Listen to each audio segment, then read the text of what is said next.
जगदलपुर से खबर। बस्तर संभाग मुख्यालय जगदलपुर में विगत 2 और 3 जनवरी की दरमियानी रात को मृतका अर्चना घोष पति डॉक्टर वासुदेव राय निवासी अनुकूल देव वार्ड करकपाल के अंधे कत्ल की गुत्थी सुलझाने में बस्तर पुलिस को बड़ी सफलता हासिल हुई है।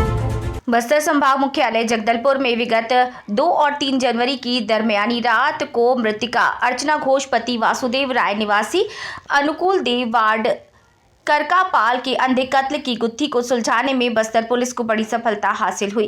ज्ञात हो कि थाना बोधघाट में दिनांक 3 जनवरी को प्रार्थी डॉक्टर वासुदेव राय द्वारा अपने पत्नी डॉक्टर अर्चना घोष के घर पर शव मिलने की सूचना पर अपराध क्रमांक 3/2025 धारा 103(1) BNS के तहत अपराध पंजीबद्ध कर पुलिस अधीक्षक शलभ कुमार सिन्हा के निर्देशन पर टीम गठित कर विवेचना में लिया गया।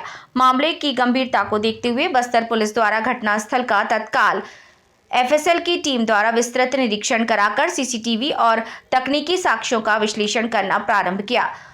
परिस्थिति जन्य और तकनीकी साक्ष्यों के आधार पर मृतका के ड्राइवर रोहित कश्यप पिता पूरन कश्यप से पूछताछ करने पर 3 अन्य आरोपियों के साथ लूट की नियत से षड्यंत्र कर अपराध कारित करना स्वीकार किया।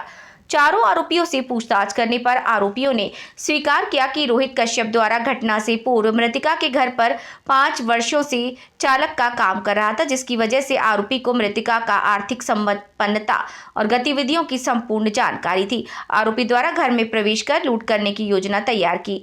दिनांक 1 जनवरी 2025 की रात को आरोपी साथियों द्वारा आरोपी ड्राइवर के बताए अनुरूप घर में प्रवेश हुआ। इस दौरान घर में मौजूद मृतका का मोबाइल, कुछ धनराशि और जेवरात की लूट करते समय मृतका की हत्या कर दी गई। दिनांक 6 जनवरी को चारों आरोपियों को गिरफ्तार कर न्यायिक रिमांड हेतु माननीय न्यायालय के समक्ष प्रस्तुत किया जा रहा है। इन 24 लाइव न्यूज के लिए जगदलपुर से डिवीजनल हेड सुमन कार्तिक की रिपोर्ट।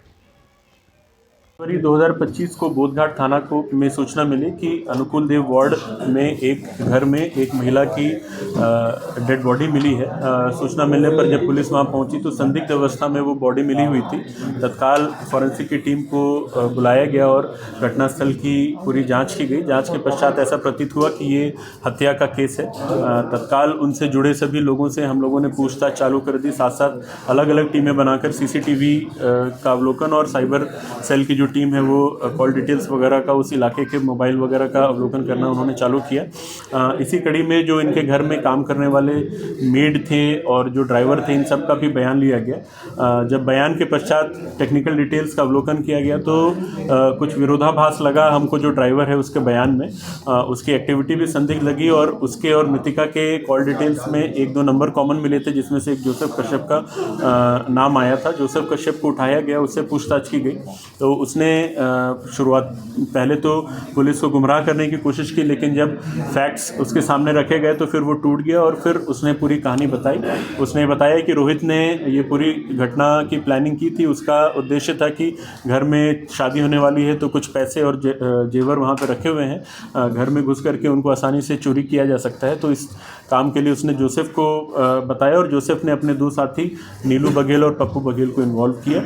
ये लोग मिल करके 1 तारीख की रात में घर में घुसे, सीढ़ी के माध्यम से फर्स्ट फ्लोर पे गए और वहाँ पे इनको ऐसा एहसास था कि महिला सो गई हैं। इन लोग जब उनके कमरे में गए तो महिला ने कुछ आवाज़ करने का प्रयास किया तो इन लोगों ने जाके उनके मुंह पे अपना हाथ रख करके मुंह दबा दिया और इस स्ट्रगल में महिला की मृत्यु हो गई। और मृत्यु के पश्चात ये लोग वहाँ से अलमारी में कुछ सामान और कुछ कैश था वो निकाल करके ले गए और उसके पश्चात फिर ये लोगों ने सामान को आपस में बांट लिया था।